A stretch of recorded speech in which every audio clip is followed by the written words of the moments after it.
Good morning प्यारे बच्चों। इस वीडियो में हम लोग सेकंड पार्ट कवर करने वाले हैं। जो इम्पोर्टेंट क्वेश्चन का फर्स्ट पार्ट हमने देखा था उसी का, और ये आप लोगों के लिए लास्ट वीडियो होने वाला है क्लास 10th के एसएससी का। तो आप लोग जो है इसमें जितने भी इम्पोर्टेंट क्वेश्चंस हैं, है ना, उसको ध्यान से देखिएगा। इसमें हम लोग मेनली लॉन्ग आंसर जो है, लॉन्ग क्वेश्चन आंसर है, इसको कवर करने वाले हैं, जो कि आपके 4, 5 और 6 मार्क्स के क्वेश्चन में पूछे जाते हैं। तो ये बहुत ही इम्पोर्टेंट होने वाला है, और ये आप लोगों को ज़्यादा से ज़्यादा मार्क्स गेन करने में क्या हेल्प करेगा आप लोगों का। तो हर एक क्वेश्चंस को, ये क्या है, प्रीवियस ईयर में क्वेश्चंस पूछे गए हैं, या तो जो इम्पोर्टेंट है, जो हम अपने एक्सपीरियंस पर देखें, क्वेश्चंस को एनालिसिस किए हैं, उसके बेसिस पर आप लोग को ये क्वेश्चन करवा रहे हैं। और लास्ट में आप लोगों को जो इम्पोर्टेंट क्वेश्चन है उसका वो भी प्रोवाइड कर देंगे, तो आप लोग उसका स्क्रीनशॉट ले लीजिएगा। यहाँ पर आप लोगों को आंसर्स को हम एज इट इज़ तो नहीं बता पाएंगे, आप लोग उसका जो आप लोग जो नोट्स बनाए हैं, जो पढ़े हैं, उससे लिख लीजिएगा। लेकिन आप लोगों को लिखना कैसे है, लिखने का पैटर्न बता देंगे यहाँ पर, एग्ज़ाम में कैसे लिखना है, और जो मेन जो इसके इंपॉर्टेंट पॉइंट्स हैं वो आप लोग ध्यान रखेंगे। जो इंपॉर्टेंट क्वेश्चंस हैं उसको नोट कर लीजिएगा और स्क्रीनशॉट ले लीजिएगा। तो चलिए वीडियो स्टार्ट करते हैं। आप लोग बीच में बार बार बहुत सारे लोग कमेंट कर रहे थे कि सर इंपॉर्टेंट क्वेश्चन का वीडियो लाइए, इंपॉर्टेंट क्वेश्चन का वीडियो लाइए। तो होता यह है बेटा कि इसमें जो इंपॉर्टेंट क्वेश्चन है, ऐसे कोई भी क्वेश्चन उठाकर नहीं लाया जा सकता है। इसमें थोड़ा टाइम लगता है, एनालिसिस लगता है, समय लगता है, मेहनत लगता है। तो ये आप लोगों के लिए किया जा रहा है, तो ध्यान से देखिएगा। चलिए स्टार्ट करते हैं यहाँ पर। तो लॉन्ग आंसर क्वेश्चंस हम लोग देखने वाले हैं। इससे पहले के वीडियो में अगर आप लोगों ने फर्स्ट पार्ट नहीं देखा है तो पार्ट फर्स्ट ज़रूर देख लीजिएगा, और इस वीडियो को भी आप लोग ज़्यादा से ज़्यादा अपने फ्रेंड्स तक, और जो भी क्लास 10th में बच्चे उन तक शेयर कीजिएगा। उनको भी ये काफ़ी हेल्पफुल होने वाला है उनके लिए। तो चलिए, जैसे फर्स्ट क्वेश्चन जो है वो क्या है, प्रेसिडेंट के क्या क्या पावर और फंक्शन होते हैं, ये क्वेश्चन पूछा जाता है। और ये 6 मार्क्स के क्वेश्चन में पूछा जाता है। चैप्टर नंबर जो आप लोगों का 13 है, ये बहुत ज़्यादा इंपॉर्टेंट है। इससे 4 से 5 क्वेश्चन लॉन्ग आंसर क्वेश्चंस के लिए बनते हैं, और हर साल 2 से 3 क्वेश्चन उससे ज़रूर आते हैं। तो आप लोग उस चैप्टर को, चैप्टर नंबर 13 जो आपका पार्लियामेंट वाला है, उसको बहुत ध्यान से पढ़िएगा, हर एक क्वेश्चंस को अच्छे से देखिएगा। तो प्रेसिडेंट के क्या क्या पावर और फंक्शन होते हैं, तो ये आप लोगों को बताना है। तो पहले बात तो देखिए, लिखने का पैटर्न आप लोग का क्या होना चाहिए।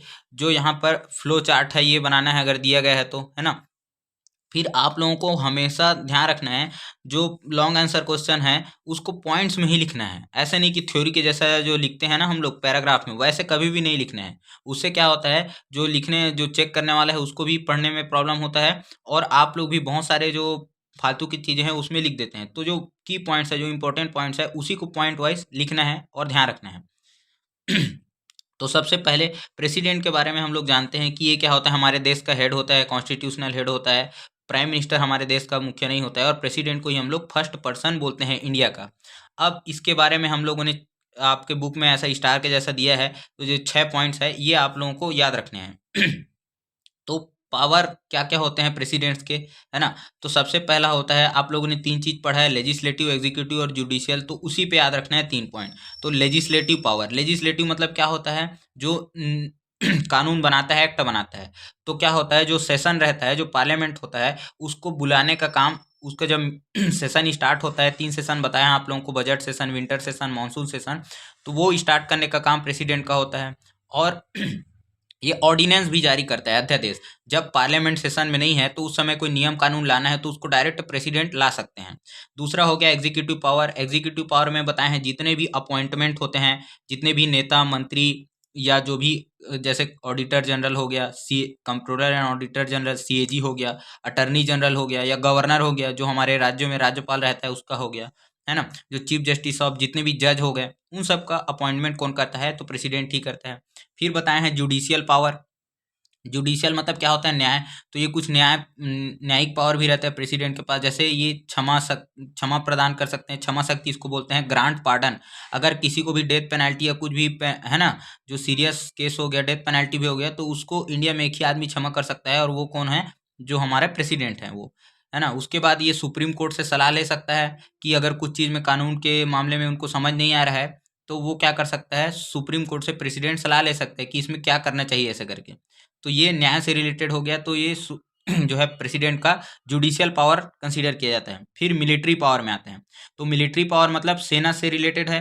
तो ये जितने भी हमारे आर्म फोर्सेस हैं, आर्मी, नेवी और एयरफोर्स, उन तीनों के हेड कौन होते हैं, तो हमारे प्रेसिडेंट रहते हैं। जो भी हमारे आर्मी हो गया, नेवी हो गया मतलब नौसेना, है ना, और एयरफोर्स मतलब वायुसेना, इन तीनों का जो हेड रहता है सुप्रीम कमांडर इन चीफ, ये वर्ड ध्यान रखेंगे, commander in chief of arm forces, ये कौन हो जाएंगे, हमारे प्रेसिडेंट साहब ही हो जाएंगे। उसके बाद अगर किसी देश के ऊपर अटैक करना है, या वार हो गया, युद्ध हो गया, या युद्ध चल रहा है उसको खत्म करना है, तो वो काम भी कौन करते हैं, प्रेसिडेंट ही करते हैं। प्राइम मिनिस्टर हालांकि वो अपने मन से नहीं करते हैं, उसको प्रेसिडेंट प्राइम मिनिस्टर जैसे बोलते हैं, या पार्लियामेंट जैसा उनको बोलता है, वो उसी के अकॉर्डिंग फैसला लेते हैं। लेकिन उनको आदेश देने का काम किसका है, प्रेसिडेंट का है। प्राइम मिनिस्टर आदेश नहीं देता है। उसके बाद फाइनेंशियल पावर, फाइनेंशियल मतलब पैसे से रिलेटेड बताए हैं। तो जो मनी बिल आता है, जिस जिस बिल में अगर कहीं भी पैसे का उल्लेख है, तो पहले उसको प्रेसिडेंट से पूछा जाता है, तभी उस बिल को पार्लियामेंट में सभी के सामने लाया जाता है। फिर कंटीजेंसी फंड, जो इमरजेंसी फंड है बताए हैं, वो भी प्रेसिडेंट के पास में रहता है। जैसे कोरोना आ गया, कोई डिजास्टर आ गया, कोई बाढ़ आ गया, फ्लड आ गया, तो उस केस में क्या होता है, इमरजेंसी में पैसा निकालना रहता है, तो प्रेसिडेंट ही उसको अप्रूवल देते हैं। फिर पार्लियामेंट से पूरा डिस्कशन करके तब ऐसे नहीं रहता है ना, तो उसके लिए क्या होता है, लंबा प्रोसेस लग जाएगा। तो इसीलिए प्रेसिडेंट के पास में ये पावर रहता है। फिर आप लोगों को इमरजेंसी पावर बताए हैं। इमरजेंसी मतलब होता है आपातकाल, है ना। तो अपने इंडिया में 3 टाइप का इमरजेंसी होता है। एक नेशनल इमरजेंसी, जो पूरे देश में लगाया जाता है। दूसरा होता है प्रेसिडेंट रूल, जो कि स्टेट में लगाया जाता है, जिसको हम लोग राष्ट्रपति शासन भी बोलते हैं, प्रेसिडेंट रूल, है ना, जहाँ पर गवर्नर को पावर दिया जाता है कि वो राज्य का शासन संभाल सके। वहाँ पर चीफ मिनिस्टर का पावर खत्म हो जाता है। फिर थर्ड आता है फाइनेंशियल पावर, मतलब अगर किसी देश में पैसे का संकट आ गया, पैसे के बिना देश नहीं चलने वाला है ना, तो वैसे इमरजेंसी में फाइनेंशियल इमरजेंसी लगाया जाता है। वैसे सिचुएशन में इंडिया में अभी तक एक भी बार फाइनेंशियल इमरजेंसी नहीं लगाया गया है। तो ये पहला इंपॉर्टेंट था, और हमको लगता है कि ये क्वेश्चन इस बार जरूर से पूछा जाएगा। तो इस क्वेश्चन को आप लोग, है ना, बहुत अच्छे से प्रिपेयर कर लीजिएगा। फिर जो सेकंड क्वेश्चन आता है वो इसी चैप्टर से ही है। प्राइम मिनिस्टर के क्या क्या फंक्शन और पावर्स होते हैं, है ना। तो देखिए, प्राइम मिनिस्टर कौन होता है ये बताएं। सबसे पहले आप लोगों को गवर्नमेंट जो बनता है, जो सरकार बनता है, जो लोकसभा में इलेक्शन होता है, तो जिस पार्टी को मेजोरिटी मिलता है, बहुमत मिलता है, उस पार्टी का जो लीडर रहता है उसी को क्या बनाया जाता है, प्राइम मिनिस्टर बनाया जाता है। और ये प्राइम मिनिस्टर जो बनते हैं, इनको अपॉइंट कौन करते हैं, तो इसको प्रेसिडेंट अपॉइंट करते हैं। अपॉइंट मतलब शपथ दिलाते हैं। इलेक्शन होता है, उसके बाद जो जीत के आएगा, जो पार्टी जैसे भाजपा हो गए, तो नरेंद्र मोदी जी उनके लीडर हो गए, तो उनको प्राइम मिनिस्टर बना दिया गया। लेकिन जो उनको शपथ दिलाते हैं, ओथ दिलाते हैं, वो कौन होंगे, प्रेसिडेंट जो है वो उनको शपथ दिलाते हैं कि मैं प्रधानमंत्री पद की शपथ लेता हूँ, ऐसे करके। फिर इनके क्या क्या पावर है और क्या क्या फंक्शंस है बताए हैं। तो ये अब प्राइम मिनिस्टर बन गया, तो ये पहले अपने लिए क्या करेगा, सबसे पहले अपने लिए मंत्री सेलेक्ट करेगा कि कौन कौन उसके साथ में मेंबर होंगे। जितने भी नेता लोग जीत कर आते हैं लोकसभा के चुनाव में, उन सब को मंत्री नहीं बनाया जाता है, उनमें से कुछ को चुनकर काउंसिल ऑफ मिनिस्टर बनाया जाता है, मंत्री परिषद, है ना। और उनमें से भी कुछ लोगों को क्या किया जाता है, सेकंड है इसका क्या है, डिस्ट्रीब्यूटिंग ऑफ पोर्टफोलियोज। पोर्टफोलियो मतलब होता है डिपार्टमेंट अलग अलग। जैसे आप लोग को बताया है, रक्षा मंत्रालय होता है, डिफेंस मिनिस्ट्री, फाइनेंस मिनिस्ट्री होता है, वित्त मंत्रालय, है ना। फिर एजुकेशन मिनिस्ट्री हो गया, शिक्षा मंत्रालय, ऐसे बहुत सारे, इन्वायरमेंट मिनिस्ट्री, ऐसे बहुत सारे अलग अलग प्रकार के क्या होते हैं, डिपार्टमेंट होते हैं। तो उन सबको प्राइम मिनिस्टर जो हैं वो अलग अलग मंत्री को क्या करते हैं, डिस्ट्रीब्यूट करते हैं। और उन्हीं लोगों को क्या बोलते हैं, कैबिनेट मंत्री बोलते हैं। जो उनके हेड होते हैं उनको कैबिनेट मंत्री बोला जाता है ना। तो जैसे आप लोग सुनते हैं, जो हमारे एस जयशंकर हैं, है ना, ये विदेश मंत्री हैं, फॉरेन मिनिस्टर हैं। या निर्मला सीतारमण जी का आप लोगों ने नाम सुना होगा, ये कौन है, हमारे फाइनेंस मिनिस्टर है, वित्त मंत्री हैं। तो ये सब डिपार्टमेंट इनको प्राइम मिनिस्टर जी ही बांटते हैं। उसके बाद ये क्या होता है, जो इनका मीटिंग होगा, जब कभी भी इनका मीटिंग होगा कैबिनेट मिनिस्टर्स का, तो उसमें उसके हेड कौन होंगे, तो हमारे प्राइम मिनिस्टर साहब ही उसके हेड होंगे। और वो क्या करेंगे, बाकी सब लोगों को मीटिंग में बैठा के जो भी सलाह मशविरा करना है या कोई भी आदेश देना है, तो इसके हेड कौन होंगे, प्राइम मिनिस्टर ही होंगे। फिर उसके बाद जितनी भी पॉलिसीज बनती हैं, पॉलिसी मतलब नीति, नियम, कानून, है ना, जो भी बनना है, उन सब के बारे में प्राइम मिनिस्टर ही, जितने भी डिपार्टमेंट होता है उन सबको कोऑर्डिनेट करता है।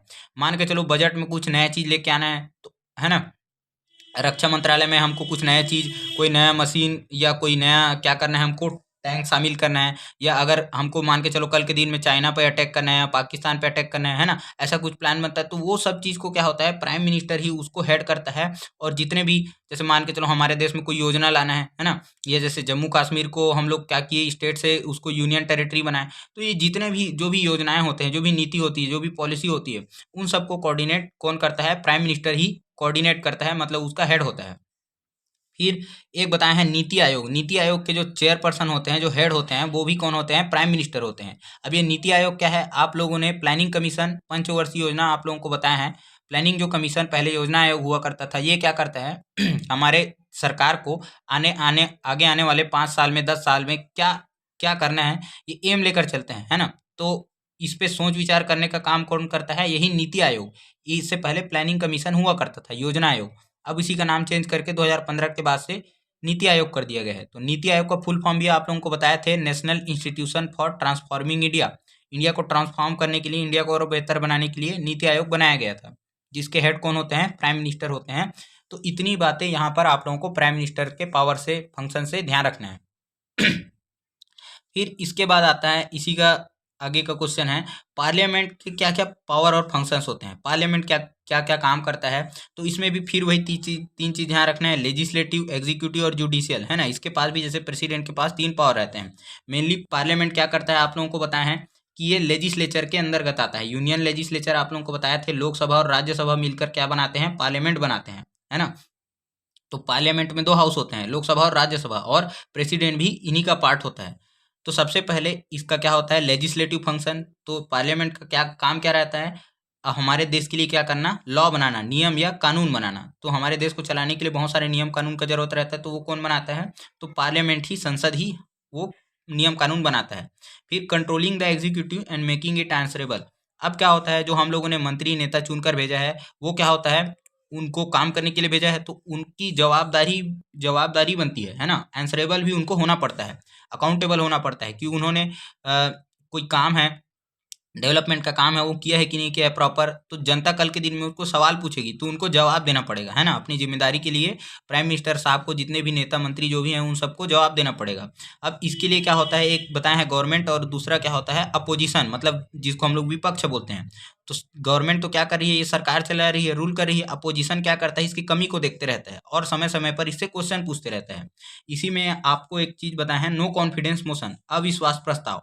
अगर सरकार अच्छे से काम नहीं कर रही है, तो अपोजिशन के द्वारा क्या लाया जाता है, नो कॉन्फिडेंस मोशन लाया जाता है, अविश्वास प्रस्ताव, कि हमको सरकार के ऊपर भरोसा नहीं है। ये सरकार को गिराने के लिए लाया जाता है, मेनली सरकार को इसको हटाने के लिए। तो यहाँ पर फिर इलेक्शन होता है। अगर नो कॉन्फिडेंस मोशन पास हो गया, मतलब सरकार गिर जाती है, सरकार को इस्तीफा देना पड़ता है, रिजाइन करना पड़ता है। तो यहाँ पर क्या होता है, यही नो कॉन्फिडेंस मोशन है। और अगर नहीं पास हुआ तो सरकार एज इट इज चलते रहेगी। फिर दूसरा क्या होता है, फाइनेंशियल पावर। फाइनेंशियल पावर मतलब बताए हैं आप लोगों को कि जो फाइनेंस मिनिस्टर हैं, वो बजट लेके आते हैं, तो बजट को पार्लियामेंट ही पास किया जाता है ना। बजट वाले चैप्टर में बताए हैं। तो ये क्या होता है, बजट को पार्लियामेंट ही पास करता है, तभी जाके हमको मंजूरी मिलती है कि हम लोग कितने करोड़ रुपए, कितने हजारों रुपए हम लोग कौन कौन सी योजना में, परियोजना में खर्चा करने वाले हैं, कि है ना। तो ये सब किसका पावर होता है, फाइनेंशियल पावर पार्लियामेंट का ही होता है। अगर हमको सरकार के पैसा निकालना है, तो उसके लिए पार्लियामेंट से परमिशन लेना पड़ता है, यही फाइनेंशियल पावर होता है। फिर ये फोरम फॉर डिबेट है, जो भी आप लोग देखते होंगे टीवी वगैरह में, न्यूज़पेपर में छपते रहता है या चलते रहता है, लाइव भी चलता है। जो हमारे पार्लियामेंट में जो भी प्रोसीडिंग हो रहा है, वो हम लोग टीवी में डायरेक्ट देख सकते हैं, और यहाँ पर बहुत सारे बहस वहस होते रहते हैं। तो यही फोरम फॉर डिबेट है ना। ये सबके लिए ओपन रहता है। फिर कॉन्स्टिट्यूशन में अमेंडमेंट आप लोगों को बताया है, इसी को बोलते हैं हम लोग संविधान संशोधन। तो संविधान में क्या करना है, संशोधन करना है, तो उसके लिए कौन करता है, संविधान में अगर कोई चेंज करना है, तो उसको भी पार्लियामेंट करता है। ऐसा नहीं कि प्रेसिडेंट बोल दिए तो संविधान में चेंज हो गया, ऐसा नहीं होता है। पूरा प्रोसेस से क्या होता है, पार्लियामेंट इसमें क्या करता है, हस्तक्षेप करता है, और पार्लियामेंट के, है ना, पार्लियामेंट के द्वारा ही संविधान में संशोधन किया जाता है।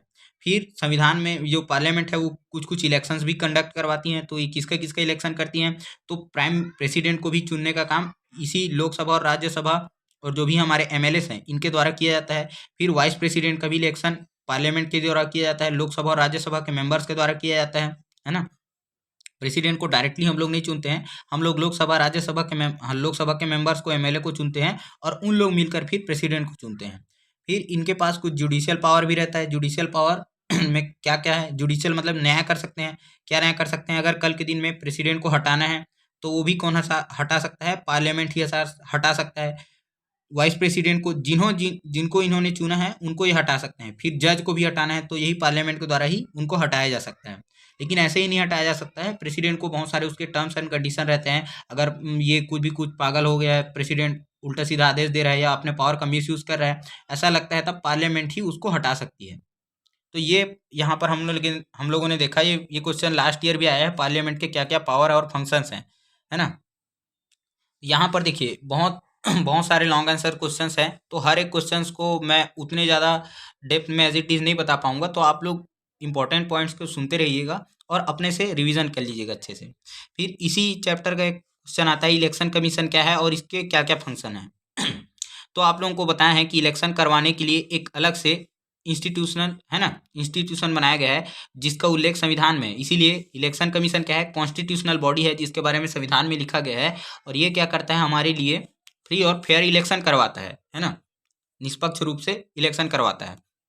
अब ये दो दो लेवल में काम करता है, एक तो पूरे इंडिया लेवल में और एक क्या होता है अलग अलग स्टेट में। तो एक जो पूरे इंडिया लेवल में काम करता है उसको हम लोग क्या बोलते हैं? इलेक्शन कमीशन ऑफ इंडिया बोलते हैं, जो पूरे इंडिया में इलेक्शन करवाता है। अब पूरे इंडिया में क्या क्या क्या इलेक्शन होता है? तो लोकसभा का इलेक्शन, राज्यसभा का इलेक्शन, प्रेसिडेंट का इलेक्शन, जितने भी एमएलए यानी कि विधायक का इलेक्शन होता है राज्यों में, ये ध्यान रखना है ना, और वाइस प्रेसिडेंट का। इंपॉर्टेंट पॉइंट यहाँ पर यह है कि जितने भी हमारे स्टेट असेंबली के इलेक्शन होते हैं, मतलब जो विधायक के चुनाव होते हैं, उसको भी इलेक्शन कमीशन ऑफ इंडिया करवाता है, ना कि स्टेट इलेक्शन कमीशन करवाता है। हम लोग कभी कभी कंफ्यूज हो जाते हैं कि एमएलए जो है वो तो स्टेट में होते हैं तो उसको स्टेट इलेक्शन कमीशन करवाएगा, नहीं करवाता है। ये चीज़ ध्यान रखना है। इसको कौन कंडक्ट करवाता है? इलेक्शन कमीशन ऑफ इंडिया करवाता है। तो स्टेट इलेक्शन कमीशन किसका किसका इलेक्शन करवाता है? तो ये जो लोकल गवर्नमेंट है, लोकल गवर्नेंस जो चलाते हैं, जैसे कि ग्राम पंचायत हो गया, म्यूनसिपालिटी हो गया, म्यूनसिपल कॉर्पोरेशन, नगर पंचायत, उन सब का इलेक्शन कौन करवाता है? तो स्टेट इलेक्शन कमीशन करवाता है। ये चीज़ ध्यान रखेंगे। अब इसके क्या क्या पावर्स, इसके क्या क्या फंक्शंस होते हैं, इलेक्शन कमीशन क्या क्या काम करता है? तो सबसे पहले बताया है कि वोटर लिस्ट प्रिपेयर करता है, कौन कौन वोटिंग डालने जाएगा, जो 18 साल के ऊपर है उनका नाम, ये सब लिस्ट बनाने का काम यही करता है। जो वोटर आईडी है यही जारी करता है इलेक्शन कमीशन। फिर उसके बाद में जो पॉलिटिकल पार्टी है, क्या होता है, अगर जिसको भी क्या करना है, इलेक्शन चुनाव में चुनाव लड़ना है, इलेक्शन में पार्टिसिपेट करना है, तो वो पहले क्या करते हैं? रजिस्ट्रेशन करवाते हैं, अपना फॉर्म भरते हैं। तो फॉर्म भरते हैं तो वो उसको रजिस्टर किसके पास कराएंगे? इलेक्शन कमीशन के पास कराएंगे। अब जब ये फॉर्म भर लेते हैं तो इनको क्या होता है? अलग अलग सिंबल अलॉट किया जाता है। आप लोग देखते होंगे हाथी छाप, है ना, गिलास छाप, टीवी छाप, ये सब बहुत सारे अलग अलग इलेक्शन सिंबल होते हैं, चुनाव चिन्ह होते हैं। तो उसको देने का काम भी कौन करता है? इलेक्शन कमीशन ही करता है। कुछ कुछ जो हमारे जो नेशनल पार्टी हैं, जो राष्ट्रीय राजनीतिक पार्टी हैं, जो जैसे कांग्रेस हो गया, भाजपा हो गया, इनका चुनाव चिन्ह फिक्स रहता है। जैसे भाजपा का कमल है और ये जो कांग्रेस है इसका पंजा छाप है। ऐसे ही कुछ कुछ आम आदमी पार्टी का झाड़ू है। तो ये जो नेशनल पार्टी है इनका फिक्स है, बाकी छोटे मोटे पार्टीज का चेंज होते रहता है। फिर इसके बाद में ये इलेक्शन के लिए अरेंजमेंट कराते हैं। देखते होंगे आप लोग, जो शिक्षाकर्मी जो लोग हैं, टीचर्स हैं, जिनके मम्मी पापा टीचर्स होंगे, उन लोग जानते होंगे कि उनका इलेक्शन ड्यूटी लगाया जाता है, तो वो जाके इलेक्शन वगैरह कंडक्ट कराते हैं। फिर उसके बाद मॉडल कोड ऑफ कंडक्ट, इसी को बोलते हैं आदर्श आचार संहिता, है ना, आदर्श आचार संहिता, ये लागू किया जाता है। ये मॉडल कोड ऑफ कंडक्ट क्या होता है? जिस दिन इलेक्शन का घोषणा होता है उसी दिन से ये क्या होता है वहाँ पर, जैसे छत्तीसगढ़ में इलेक्शन था तो छत्तीसगढ़ में जिस दिन चुनाव की घोषणा हुई उस दिन से वहाँ पर आचार संहिता लग जाता है। आचार संहिता लग जाता है मतलब इसमें जो भी गवर्नमेंट है, जो सरकार है, वो नए घोषणा नहीं कर पाएगी कि हम लोग अब आपको क्या कर देंगे, लुभाने के लिए वोट में इतना रोजगार निकाल रहे हैं तो ये योजना निकाल रहे हैं, तो ऐसा कुछ भी घोषणा नहीं कर सकती है। प्लस यहाँ पर सरकारी जो गाड़ियाँ हैं इसका उपयोग नहीं कर सकती हैं। इस समय पावर क्या होता है, जो गवर्नर रहता है उसके हाथ में रहता है, जो पुलिस रहता है, जो प्रशासन रहता है, कलेक्टर रहता है, उसके हाथ में रहता है। नेता मंत्री लोग के पास पावर नहीं रहता है। तो ये क्या होता है? आदर्श आचार संहिता होता है। फिर इसके बाद में ये क्या होता है, जितने भी चुनाव में खर्चे होते हैं, आप लोग देखते होंगे डीजे बजा रहे हैं, ये इलेक्शन प्रचार कर रहे हैं, तो इसमें भी क्या होता है? एक लिमिट होता है। ऐसे नहीं कि जो है पैसों को एकदम पानी की तरह बहा दिया जाएगा, तो इसका कुछ लिमिट होता है। उतने ही लिमिट में इनको खर्चा करने का क्या होता है? आदेश रहता है। तो ये सब भी देखता कौन है? Election commission. ज़्यादा खर्चा तो नहीं हो रहा है या कहीं से इलीगल तरीके से पैसा तो नहीं बांटा जा रहा है, ये सब काम देखने का किसका रहता है? इलेक्शन कमीशन का रहता है। फिर अगर कहीं पर धांधली हो गया, कोई इलेक्शन में गड़बड़ी हो गया, तो उसको कैंसिल कर देता है इलेक्शन कमीशन और वहाँ पर बाई इलेक्शन करवाता है। बाई इलेक्शन मतलब उपचुनाव, उसको छोड़ दिया जाएगा उस सीट को, वहाँ पर बाद में इलेक्शन करवाया जाएगा जहाँ पर ऐसा कुछ गड़बड़ी या घोटाला हुआ है वहाँ पर। फिर वोटर्स को एजुकेट करने का भी काम क्या रहता है, इलेक्शन कमीशन का रहता है। टीवी में आप लोग देखते रहोगे, जैसे जागो ग्राहक जागो ऐसे करके एक ऐड आता है ना, वैसे ही मतदाताओं को जागरूक करने के लिए भी कुछ कुछ ऐड वगैरह आते रहता है, कुछ कैंपेन अभियान वगैरह चलाते रहते हैं इलेक्शन कमीशन। तो ये यहाँ पर हम लोगों ने इलेक्शन कमीशन के बारे में देखा। अब इसके बाद हम लोग देखते हैं हिंदू कोड बिल क्या था। तो हिंदू कोड बिल इसके बारे में बताया था कि इसको डॉक्टर भीमराव अंबेडकर ने लाया था, और ये वुमेन्स और जो दलित थे, है ना, जो लोअर कास्ट के जो लोग थे, उनके बेटरमेंट के लिए, उनके भलाई के लिए, उनके उत्थान के लिए और उनको इक्वल स्टेटस प्रोवाइड करने के लिए यहाँ पर लेके आए थे। ये कानून बन पाया था क्या? नहीं बन पाया था, क्योंकि इसको पास होने ही नहीं दिए गए। ये बिल ही था, है ना। बताया है कि बिल जब पास हो जाता है, प्रेसिडेंट उस पर साइन कर देता है, लोकसभा राज्यसभा पास कर देता है, तब वही क्या बनता है, वो एक्ट बन जाता है। लेकिन ये पास नहीं हुआ था। अब इसमें क्या क्या पॉइंट्स यहाँ पर बोला गया था, तो यहाँ पर मेनली वुमेन्स और जो दलित हैं, तो आप लोग समझ सकते हैं जाति और जो महिलाएं हैं उनसे रिलेटेड होगा।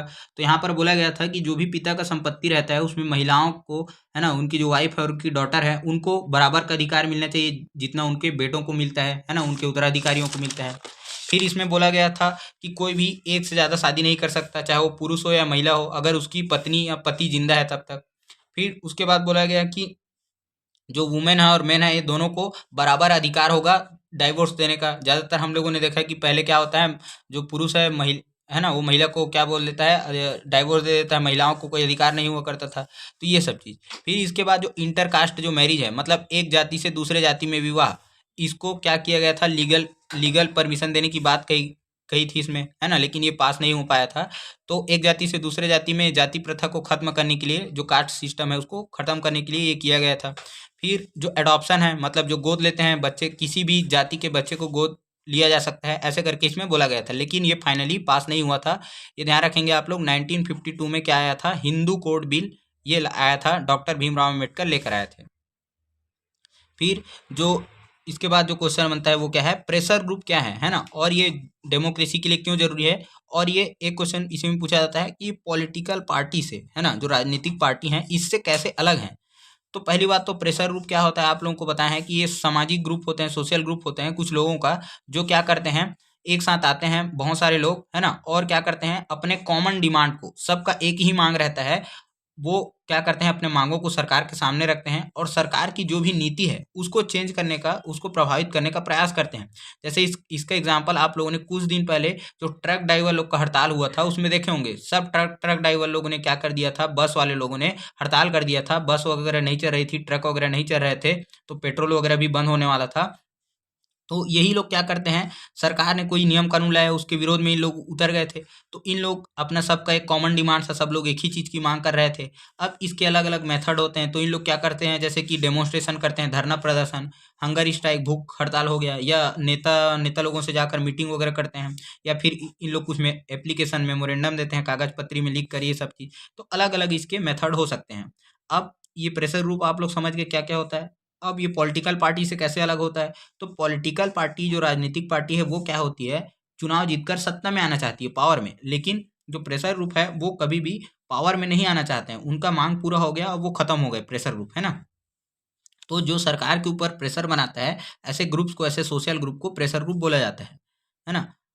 और ये पॉलिटिकल पार्टी से कैसे अलग होते हैं, समझ में आ गया। ये पावर में नहीं आना चाहते हैं, जबकि पॉलिटिकल पार्टीज पावर में आना चाहती हैं चुनाव जीतकर। अब जैसे बहुत सारे हम लोगों ने प्रेशर ग्रुप के बारे में बात की, जैसे ट्रेड यूनियन अभी बताया आप लोगों को, जो व्यापारियों का संगठन होता है, लेबर यूनियन होता है, कर्मचारियों का संगठन होता है। फिर वैसे ही प्रोफेशनल एसोसिएशन, डॉक्टर, टीचर, है ना, लॉयर, ऐसे अलग अलग लोगों का जो प्रोफेशन से जुड़े हैं उनका भी एसोसिएशन होता है। कास्ट और रिलीजियस ग्रुप का, इनका भी अपना एसोसिएशन होता है। वुमेन्स ऑर्गेनाइजेशन का अपना एक अलग प्रेशर ग्रुप मान सकते हैं उनको भी। अगर कोई महिलाओं की अधिकारों की रक्षा करनी है तो इन लोग भी क्या करते हैं, समय समय पर मांग करते रहते हैं। इसके बाद आप लोग कुछ क्वेश्चंस ध्यान रखेंगे अपने से। अभी बताया हूँ कि हर एक पॉइंट, हम हर एक क्वेश्चंस को मैं यहाँ पर डिटेल में लाऊंगा तो बहुत बड़ा वीडियो हो जाएगा, तो इसलिए इंपॉर्टेंट क्वेश्चन मैं बता दे रहा हूँ, आप लोग इसको भी देख लेंगे। जैसे आरबीआई के क्या क्या फंक्शन होते हैं, तो आप लोग को बताया है कि आरबीआई सेंट्रल बैंक होता है, ये हमारे लिए करेंसी जारी करता है। ये जितने भी बैंक है वो बैंकों का बैंक है ना, और ये सब बैंक के रूल रेगुलेशन को रेगुलेट करता है। तो ये आरबीआई के फंक्शंस आप लोग ध्यान रखेंगे। फिर सुप्रीम कोर्ट के क्या क्या फंक्शन और पावर होते हैं, ये क्वेश्चन भी आप लोग ध्यान रखेंगे। तो सुप्रीम कोर्ट के बारे में बताया है आप लोगों को कि ये एपेक्स बैंक है ना, सब सॉरी एपेक्स कोर्ट है। आप लोगों को बताया है कि सबसे ऊपर में सुप्रीम कोर्ट, उसके नीचे हाई कोर्ट जो हर राज्य में रहता है। सुप्रीम कोर्ट हमारा एक ही है, दिल्ली में है। उसके बाद उसके नीचे हर एक स्टेट में हाई कोर्ट। फिर उसके बाद में क्या रहता है, डिस्ट्रिक्ट कोर्ट हर जिले में। उसके नीचे में रहता है सेशन कोर्ट, जो छोटे छोटे और भी कोर्ट हैं वो। तो सुप्रीम कोर्ट क्या करता है, एक अगर एक राज्य से दूसरे राज्य के बीच में झगड़ा हो गया उसको सुलझाता है। केंद्र और राज्य के बीच में, सेंट्रल और यूनियन के बीच में झगड़ा हो गया उसको सुलझाता है ना। और क्या कर सकता है, तो ये जो हमारे फंडामेंटल राइट्स हैं इन पे डायरेक्ट एक्शन कर सकता है। हम लोग डायरेक्टली इसको लेकर जा सकते हैं कहाँ पर, सुप्रीम कोर्ट में। जैसे राइट टू फ्रीडम हो गया, राइट टू एजुकेशन हो गया, है ना, जो रिलीजियस फ्रीडम है, ये सब के लिए हम लोग डायरेक्टली सुप्रीम कोर्ट जा सकते हैं। इसके बाद में वोटर्स को कौन कौन से फैक्टर जो हैं ये वोटर्स जो है इलेक्शन में पार्टिसिपेट नहीं करते हैं, इसके क्या क्या कारण हैं, ये क्वेश्चन भी पूछा गया है। तो कई लोग घर से बाहर रहते हैं तो इलेक्शन वोट देने नहीं जा पाते हैं। लोग अवेयर नहीं होते हैं, है ना, या सोचते हैं कि हम लोग हमारे एक के वोट देने नहीं देने से क्या होगा। तो इस टाइप से बहुत सारे फैक्टर्स रहते हैं, ये आप लोग ध्यान रखेंगे। फिर इसके बाद अब हम लोग आ जाते हैं ज्योग्राफी के पोर्शन में। ज्योग्राफी में आप लोग का सेकंड चैप्टर है लैंड रिसोर्सेज। उसी से क्वेश्चन है लैंड के कितने टाइप के हम लोग यूज़ करते हैं। तो इंडिया में हम लोग मेनली देखते हैं कि लैंड यूज़ 7 टाइप्स में लैंड यूज़ किया जाता है। तो सबसे पहले हम लोग देखते हैं कि बहुत सारे एरिया में हमारे क्या है, फॉरेस्ट है। फॉरेस्ट के लिए आप लोगों को बताया है कि किसी भी एरिया में अच्छा इन्वायरमेंट को अच्छा रखने के लिए कंडीशन को 33% फॉरेस्ट होना जरूरी है। लेकिन हमारे इंडिया में 23 से 24% ही फॉरेस्ट है, 33% नहीं है। उसके बाद ऑर्किड्स है, कहीं कहीं पर ऑर्किड्स मतलब होता है बाग बगीचे, है ना। तो जहाँ पर फ्रूट होता है, जहाँ पर फ्लावर हो गया, वेजिटेबल हो गया, ऐसे एरियाज को हम लोग क्या क्या बोलते हैं, ऐसे ट्रीज को ऑर्किड्स में यानी कि बाग बगीचों में काउंट करते हैं।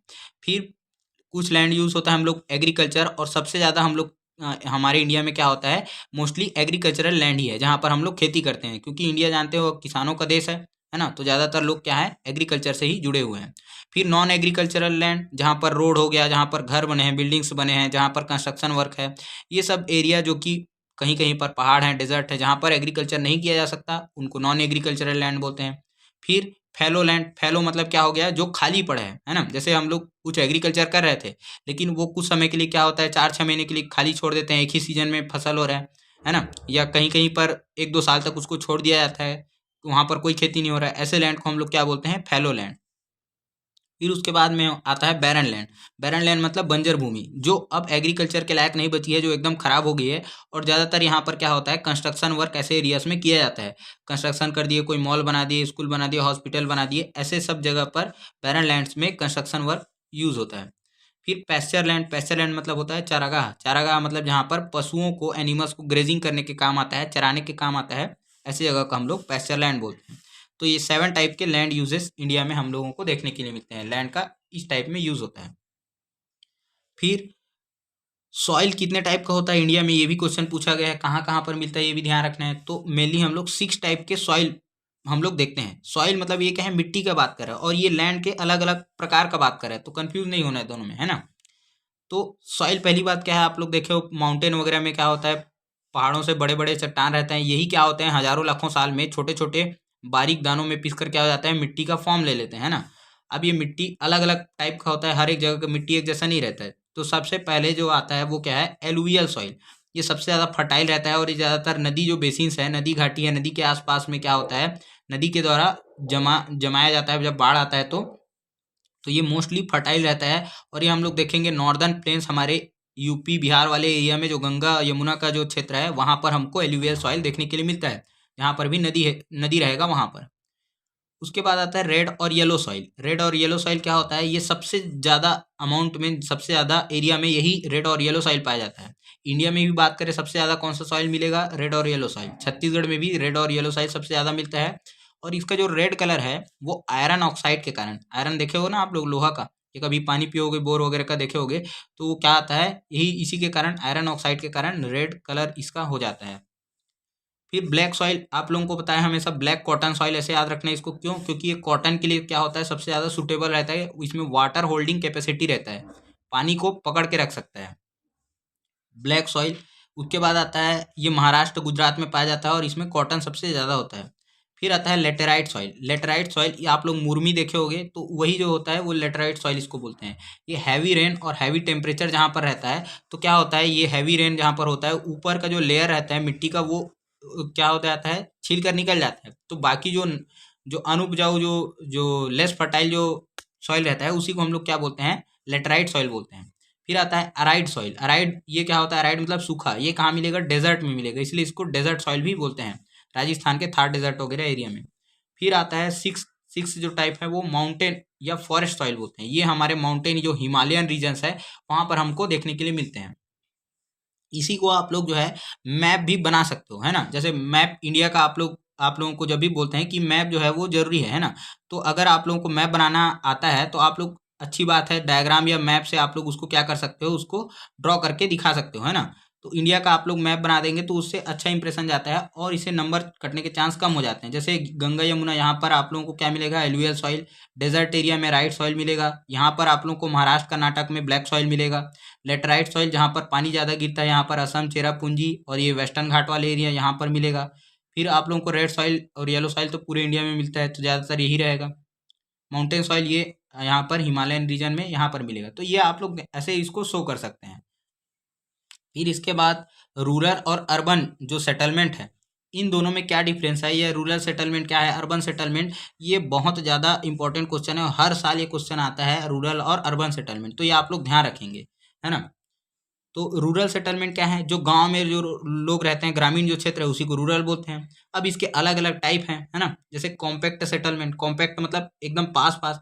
तो गांव में हम लोग देखे होंगे कि कई कई स्टाइल में क्या होता है, सेटलमेंट मतलब पहली बात तो ध्यान रखना है, सेटलमेंट मतलब लोग कैसे रहते हैं, उनका जो रहवास है ना, उनका जो सेटलमेंट है, वो घर घर जो बनाए हैं, उनका जो आवास है वो कैसा है। तो ये अलग अलग टाइप में होते हैं। तो अगर घर पास पास है एकदम इस टाइप के फॉर्म में है, ये इसमें भी आप लोग डायग्राम ध्यान रखेंगे, डायग्राम मस्ट है, इसमें बनाना ही है। तो ये कॉम्पैक्ट सेटलमेंट क्या हो जाएगा, जहाँ घर घर पास पास रहेंगे, ये कॉम्पैक्ट सेटलमेंट। सेमी कॉम्पैक्ट क्या हो जाएगा, इसको आप लोग वर्ड्स में भी लिख के इसको डिफाइन कर देंगे, उसके बाद इसका डायग्राम बना देंगे। सेमी कॉम्पैक्ट सेटलमेंट क्या हो जाएगा, जो थोड़ा दूर दूर रहेंगे, स्पेस थोड़ा सा क्या रहेगा, थोड़ा ज़्यादा रहेगा, उसको सेमी कॉम्पैक्ट बोल देंगे। फिर हैमलेट, हैमलेट मतलब क्या बताए हैं, पारा, बस्ती या झुग्गी, इसको बोलते हैं। तो हम लोग देखते हैं गांव में क्या होता है, कुछ रिलीजियस या जो कास्ट है, एक कास्ट वाले एक साइड बसे हैं, है ना। साहू पारा, सतनामी पारा, ऐसे अलग अलग जैसे पारा होता है ना, या बस्ती हो गया। तो उस टाइप में इसको क्या बोलते हैं, हैमलेट बेस्ड सेटलमेंट। कुछ ग्रुप्स में डिवाइडेड रहता है इस टाइप से। फिर होता है डिस्पर्स्ड सेटलमेंट। तो चार टाइप हैं, ये आप लोग ध्यान रखना है, कॉम्पैक्ट, सेमी कॉम्पैक्ट, हैमलेट और डिस्पर्स्ड। डिस्पर्स्ड मतलब इधर उधर फैला है ये, है ना, अलग अलग, जो एक घर यहाँ पर, एक घर यहाँ पर, एक घर दूर, ये पहाड़ या डेजर्ट वाले एरियाज में ऐसा रहता है, इसको बोलते हैं डिस्पर्स्ड सेटलमेंट। तो ये आप लोग रूरल सेटलमेंट ध्यान रखेंगे। इसके बाद क्या है हमारा, आता है अर्बन सेटलमेंट। अर्बन मतलब शहर में कैसे रहते हैं लोग। तो शहर का इसमें अलग अलग स्टेज बताए हैं कि शहर एक बार में डेवलप नहीं होता, पहले पूरा गांव हुआ, फिर उसके बाद धीरे धीरे शहर डेवलप हुए। पहले राजा महाराजाओं के आज से हजारों साल पहले, तो पहले जैसे एक ह्यूमन बींग का स्टेज बताए हैं, पहले वो बच्चा रहता है, तो वैसे ही शहर भी पहले बच्चा था, उसके बाद में चाइल्डहुड आता है, उसको बचपना आता है। फिर एडोलेसेंस, फिर थोड़ा और वो युवक होता है, फिर उसके बाद वो मैच्योर हो जाता है ना, और बड़ा होने लगता है, फिर मिडिल एज आ जाता है, फिर उसके बाद ओल्ड एज। जैसे ह्यूमन का जो बॉडी रहता है वैसे ही ये शहर का भी होता है। तो धीरे से पहले छोटा सा टाउन बनेगा, है ना, फिर कस्बा बनेगा, फिर बड़ा सिटी बनेगा, फिर और बड़ा शहर बनेगा, फिर और बहुत बड़ा शहर बन जाएगा। इस टाइप में इसका क्या होता है, ग्रोथ होता है। तो इसको पॉपुलेशन के बेसिस पर, जनसंख्या के आधार पर इसको बांटा गया है ना, अर्बन सेटलमेंट को। जैसे हेमलेट बताए हैं, तो पारा, बस्ती या झुग्गी में क्या रहेंगे, 50 से 100 लोग रहेंगे, उसको हेमलेट बोल देंगे। फिर विलेज, गांव में क्या होता है, 100 से 5 हजार लोग, उसको विलेज बोल देंगे। टाउन किसको बोलेंगे, जहाँ पर कस्बा कौन सा हो जाएगा, 5 हजार से 10 हजार लोग रहेंगे, उसको कस्बा बोल देंगे। फिर सिटी, शहर किसको बोलेंगे, जहाँ जहाँ पर 10 हजार से 1 लाख के लोग हैं, उसको क्या बोल देंगे, सिटी या शहर बोल देंगे। फिर उससे भी बड़ा होता है मेट्रोपोलिस सिटी, जैसे हम लोग बोल सकते हैं अहमदाबाद, या लाखों लोग रहते हैं, रायपुर, है ना, इस टाइप से जो बिलासपुर, ऐसे बहुत बड़े बड़े एरियाज में जहाँ 10 लाख से 50 लाख तक पॉपुलेशन है ना। फिर उसके बाद मेगा पॉलिस सिटी आ जाता है, जहाँ 50 लाख से ज़्यादा लोग रहते हैं। तो जैसे हम लोग दिल्ली, मुंबई का बात कर सकते हैं, जहाँ पर 50 लाख से भी ज़्यादा, करोड़ में दिल्ली का पॉपुलेशन 2 करोड़ से ज़्यादा है। तो ऐसे को मेगा पॉलिस हम लोग सिटी बोल सकते हैं। फिर अब इसके बाद हम लोग हिस्ट्री के कुछ क्वेश्चंस में आ जाते हैं, जो बहुत ज़्यादा आप लोगों के लिए इंपॉर्टेंट है। जैसे ट्रीटी ऑफ वर्सेल्स क्या है, ये मोस्ट इंपॉर्टेंट क्वेश्चन है आप लोगों का वर्ल्ड वार 1 वाले चैप्टर से, है ना। तो आप लोग इसमें डेट वगैरह भी ध्यान रखेंगे। 1914 से लेकर 1918 तक वर्ल्ड वॉर 1 चलता है। वर्ल्ड वॉर 1 का पूरा स्टोरी आप लोगों को अच्छे से पढ़ना है, अच्छे से ध्यान रखना है ना।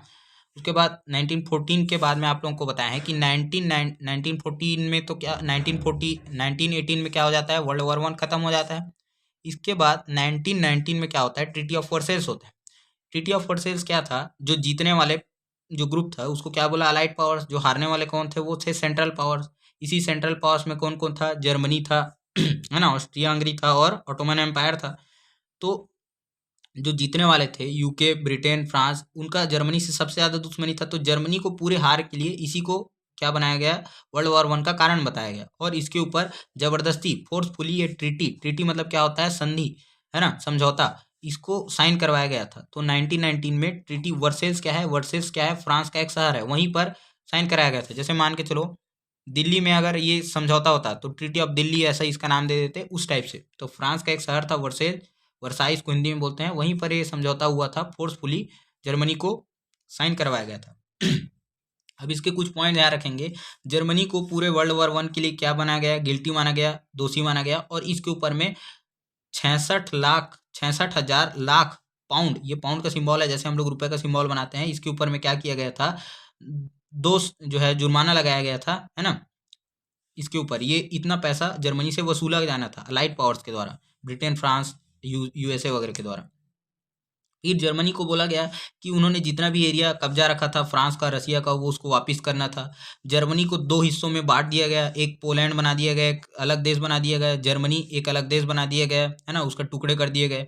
फिर जर्मनी का जितना भी जो कॉलोनी हुआ करता था, जैसे ब्रिटेन ने बहुत सारी अपनी कॉलोनी एशिया अफ्रीका में बना रखा था, जैसे इंडिया को गुलाम बनाया था ना, वैसे ही जर्मनी ने और जितने भी यूरोपियन कंट्री उसने बहुत सारे अपने गुलाम देश बना रखे थे एशिया और अफ्रीका में। तो जर्मनी का जो भी कॉलोनी हुआ करता था उसको ब्रिटेन, फ्रांस और पोर्चुगल, इन सबको क्या करना है, देना है, बांटना है, उन लोगों ने छीन लिया, ऐसा इसमें बोला गया। जर्मनी की आर्मी को लिमिट कर दिया गया, 1 लाख सोल्जर से ज़्यादा सोल्जर नहीं रख सकते, वो भी देश के अंदर रखना है, बाउंड्री में नहीं रखना है, यहाँ पर ऐसा बोल दिया गया। उसने जितने भी हथियार बनाए थे उन सबको ख़त्म कर दिया गया, बैटलशिप, सबमरीन, जो एयरक्राफ्ट वगैरह थे सबको तोड़ दिया गया, तोड़ फोड़ दिया गया, डिसमेंटल कर दिया गया, तहस नहस कर दिया गया। फिर जर्मनी और ऑस्ट्रिया ये आपस में मिल नहीं पाएंगे जब तक लीग ऑफ नेशंस बताए थे, लीग ऑफ नेशंस 1920 में बनाया गया था, है ना, शांति बनाए रखने के लिए, वर्ल्ड वॉर 2 ना हो ऐसे करके, लेकिन ये फेल हो गया था। तो लीग ऑफ नेशंस के परमिशन के बिना जर्मनी और ऑस्ट्रिया के लोग नहीं मिल सकते हैं, ऐसा बोला गया था इसमें। तो इसी के कारण फिर क्या होता है, जो बहुत ह्यूमिलेटिंग सिचुएशन हो जाता है, यही क्या था, ट्रीटी ऑफ वर्सेस था। तो ये आप लोग ध्यान रखेंगे, वर्ल्ड वॉर 1 के बाद हुआ था 1919 में। फिर इसके बाद वर्ल्ड वॉर 2 वाले चैप्टर में चलते हैं। तो आप लोगों को वर्ल्ड वॉर 2 जो हुआ इसका पूरा स्टोरी ध्यान रखना है, कैसे हिटलर का राइज होता है, हिटलर कैसे ज्यूस लोगों को मारता है, होलोकॉस्ट क्या था, है ना, ये सब बताए हैं आप लोगों को। फिर यूनाइटेड नेशंस के बारे में ध्यान रखना है। अब इसमें एक क्वेश्चन पूछता है कि फैसिज्म क्या है और अल्ट्रा नेशनलिज्म क्या है ना, ये इसको बताएंगे।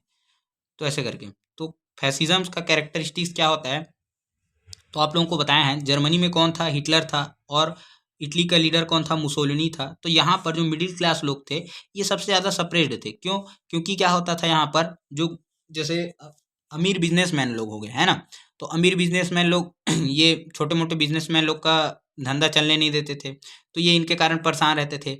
और गरीब लोगों को क्या होता था, जो मिडिल क्लास लोग हैं इनका भी हिस्सा गरीब लोगों को दे दिया जाता था। तो ये दोनों तरफ से परेशान सबसे ज़्यादा यही लोग थे, मिडिल क्लास लोग। तो इन्हीं का सोच ऐसा बन गया था कि ये ना तो लिबरलिज्म को सपोर्ट करते थे, मतलब ये ज़्यादा उदारवादी थे, और ना ही कम्युनिज्म को सपोर्ट करते थे, मतलब सबको बराबर समझो ऐसे करके। क्यों, क्योंकि ये अपने अपने आप को थोड़ा जो ऊपर समझते थे गरीब लोगों से, है ना, लोअर कास्ट से। और ये सोशलिज्म के भी खिलाफ थे, समाजवाद के हिसाब से, है ना, कि हमारा संपत्ति भी गरीबों को दे दिया जाएगा ऐसे करके। तो और ये कौन थे, ये अल्ट्रा नेशनलिस्ट थे। इन्हीं लोगों को क्या बोला गया, फैसिज्म, फासीवाद या नाजीवाद इनको बोला गया। इनकी जो आइडियोलॉजी थी, इनकी जो विचार थे इनको। अब ये क्या क्या मानते थे, तो पहली बात तो ये अल्ट्रा नेशनलिस्ट थे। अल्ट्रा नेशनलिस्ट ये क्या होता है, अलग से क्वेश्चन भी पूछा जाता है, तो इसको बताएं आप लोगों को। अति राष्ट्रवाद, अति राष्ट्रवाद मतलब ये अपने आप को इतने देशभक्त होते हैं, अंधे देशभक्त ऐसा बोल सकते हैं, मतलब अपने देश को सबसे अच्छा मानते हैं और दूसरे के देश को क्या मानते हैं, बुरा मानते हैं, है ना, या ये जो करेंगे वही अच्छा है और अपने देश के मर मिटने के लिए तैयार हो जाएंगे, देश के लिए कुछ भी करने के लिए तैयार रहेंगे। इसी को बोलते हैं अल्ट्रा, मतलब अति, एकदम एक्सट्रीम नेशनलिस्ट, है ना। और ये इन लोग क्या करते हैं, मिलिट्रिज्म को भी सपोर्ट करते हैं, दूसरे देश पे क्या करना है, वायलेंस पे बिलीव करते हैं इन लोग, लड़ाई झगड़ा पे, हिंसा पे, वार पे ज़्यादा भरोसा रखते हैं। अभी लोग मिलिट्री बनाते हैं कि जो भी क्या क्या करना है, किसी देश ने भी पंगा किए तो सीधा मिलिट्री उठाओ, गन तानो और उसको ख़त्म कर दो, ये सब चीज़। और इन लोग क्या रहते हैं, डेमोक्रेसी के बिल्कुल खिलाफ रहते हैं, मतलब डेमोक्रेसी नहीं होना चाहिए, लोकतंत्र, है ना, हमारा एक ही लीडर होना चाहिए जो, और इसको जो सही लगता है वो करे हमारे भलाई के लिए। इसीलिए इन लोग क्या करते थे, हिटलर को बहुत ज़्यादा सपोर्ट करते थे। डेमोक्रेसी इनको बुरा क्यों लगता था, क्योंकि इसमें क्या होता था, सबके राय, सबके मत लेने होते थे, वो इसमें टाइम लगता है ना, हमारे देश को अच्छा लीडर नहीं मिल पाता है, ये ऐसा इनका मानना था। फिर इन लोग ट्रेडिशनल वैल्यूज़ को ज़्यादा सपोर्ट करते थे, ऑर्थोडॉक्स विचारधारा को मानते थे इन लोग, जैसे कि वुमेन्स को घर में ही रहना है, उनको केवल बच्चे संभालने का काम करना है, घर बार का काम करना है, या जो लोअर कास्ट के लोग हैं इनको आगे बढ़ने नहीं दिया जाना चाहिए, ये लोग अपर कास्ट के लोगों को सलाम करना चाहिए, उनको प्रॉपर इज्जत सम्मान देना चाहिए, है ना, ये दब के रहें, ऐसा इन लोगों का मानना था। फिर इन लोग रेसिस्ट थे, रेसिज्म को सपोर्ट करते थे, कैसे पता चलता है, क्योंकि इन लोग जूस से बहुत नफरत करते थे, या जो आर्यन जो क्लास है ना, आर्यन जो रेस है, ये इनको मानते थे, मतलब जैसे हम लोग गोरे और काले का भेद बोलते हैं ना, तो वैसे ही इन लोग क्या करते थे, जो चमड़ी के आधार पर, या इन लोग क्या करते थे, अपने जाति को ज़्यादा प्रमोट करते थे और दूसरे जाति वाले लोगों को, है ना, या जो नॉन जर्मन्स हैं, जो ज्यूस हैं, उनको हेट करते थे। ये सब रेसिज्म के कैरेक्टरिस्टिक्स थे, ध्यान रखेंगे आपको। फिर इसके बाद अल्टरनेशनलिज्म क्या है ये बता दिए। वर्ल्ड वॉर टू आप लोग ध्यान रखेंगे, यूनाइटेड नेशंस के बारे में ध्यान रखेंगे। ये यूनाइटेड नेशन पीस को मेंटेन करने के लिए वर्ल्ड वॉर टू के बाद में बनाया गया था 1945 में, है ना। यूनाइटेड नेशन ऑर्गेनाइजेशन इसी को बोला जाता है। 50 देश इसमें मिलकर साइन किए थे, इसमें इंक्लूडिंग इंडिया भी उसमें पार्ट था, है ना। उसके बाद इसके अलग अलग जैसे यूनेस्को हो गया, WHO हो गया, वर्ल्ड हेल्थ ऑर्गेनाइजेशन, WTO हो गया, UNDP हो गया, ऐसे बहुत सारे इसके अलग अलग बॉडीज हैं, ये ध्यान रखना है। इसके बाद कोल्ड वार क्या है, ये क्वेश्चन पूछा जाता है। कोल्ड वार के बारे में आप लोग को बताया है कि क्या हो गया था, जब फर्स्ट वर्ल्ड वार हुआ था तो उस समय, सॉरी सेकेंड वर्ल्ड वार, तो 1945 में जापान में 2 बम गिरा दिया गया था, हिरोशिमा नागासाकी में, अमेरिका के द्वारा।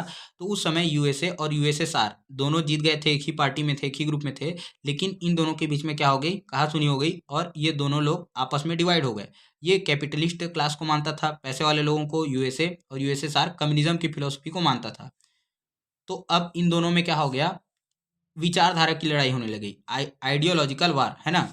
स्कूल में, क्लास में भी हम लोग देखते हैं कि क्या होता है, दो लोग क्या होते हैं आपस में, क्या होता है, अच्छे फ्रेंड रहते हैं, लेकिन एक एक टाइम के बाद में कुछ हो जाता है तो इन लोग आपस में बात भी नहीं करते हैं, है ना। तो उस टाइप से कुछ सिचुएशन हो गया। अब जब भी कभी लड़ाई होगा तो ये दोनों आपस में बात नहीं करेंगे, लेकिन दूसरे को क्या करेंगे, दूसरा अगर लड़ाई हो रहा है तो इनको एक एक जो है, ये इसको सपोर्ट कर रहा है, कि इसको सपोर्ट कर रहा है, कुछ उसी उसी टाइप का सिचुएशन बन जाता है। तो यहाँ पर क्या हो गया, ये प्रॉक्सी वार था। कोल्ड वार मतलब ये ठंड में कोई लड़ा गया है, ऐसा कुछ एक्चुअल वार नहीं था, ये प्रॉक्सी वार था, है ना। प्रॉक्सी वार मतलब यही दूसरे को लड़ाकर क्या कर रहे हैं, ये आपस में लड़ रहे हैं, या तो फिर ये क्या है, विचारधारा की लड़ाई है, इनका जो विचार है वो नहीं मिलते हैं, आइडियाज नहीं मिलते हैं। एक कम्युनिज्म को मानता है, कैपिटलिज्म को मानता है, लेकिन 1991 में आके आते आते ये खत्म हो जाता है। क्यों? क्योंकि ये जो USSR था, सोवियत रसिया था, वो 15 देशों में टूट जाता है ना। आप लोग देखते हैं कि यूक्रेन, बेलारूस, रसिया, रसिया सबसे बड़ा कंट्री निकल कर आता है, तजाकिस्तान, उज्बेकिस्तान, ऐसे 15 देशों में टूट गया। इसके बाद से ये जो कोल्ड वार था ये खत्म हो जाता है। फिर कुछ क्वेश्चन आप लोगों का एक दो ज्योग्राफी का रह गया था, तो इसको लास्ट में इंक्लूड करिए। रिसोर्सेज क्या होते हैं और कितने टाइप के रिसोर्सेज हैं। तो रिसोर्सेज बताए हैं कि ऐसे कोई भी ऑब्जेक्ट जो ह्यूमन नीड्स को सेटिस्फाई करे या हमारे लाइफ को इजी बनाए, वो सब रिसोर्सेज हैं। जैसे हम लोग को भूख लगता है, खाना खा लिए, वो भी रिसोर्स है।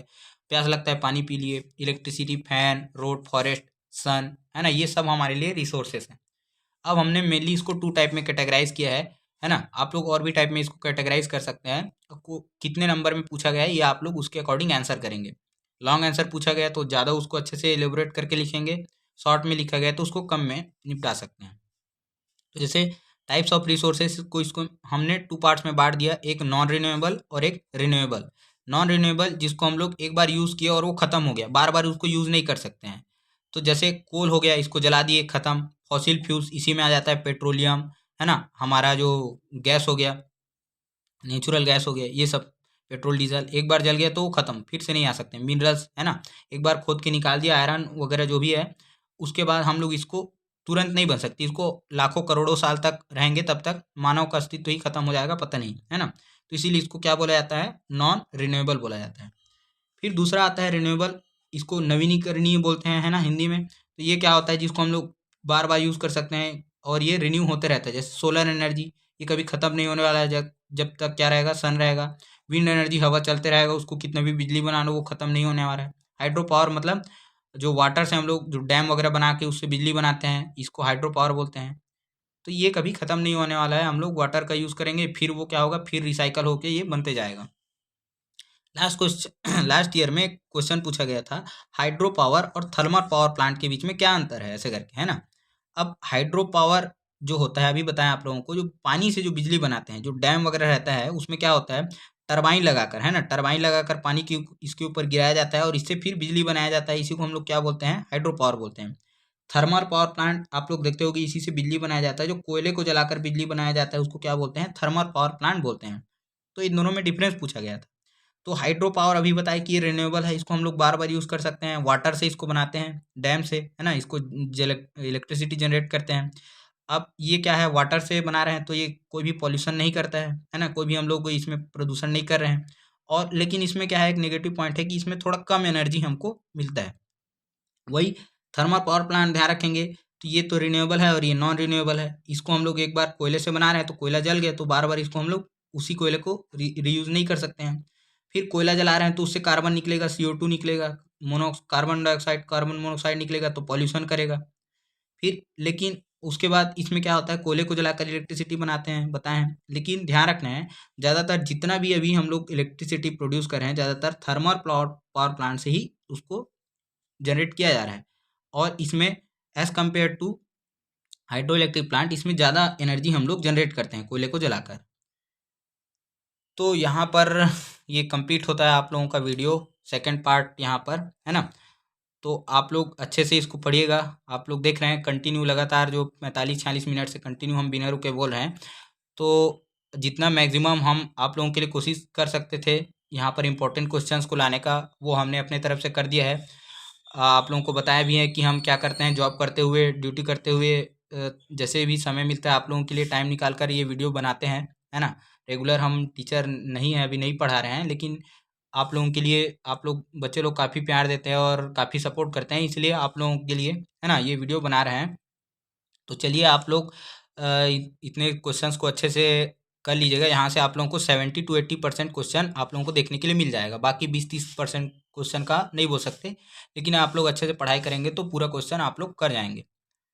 और आप लोग जब एग्ज़ाम हो जाएगा SSC का फाइनल बोर्ड का, तब आप लोग बताइएगा कि जो आप लोगों ने इंपॉर्टेंट क्वेश्चन देखा था या वीडियो से, कितने क्वेश्चंस आप लोगों के एग्ज़ाम में आते हैं।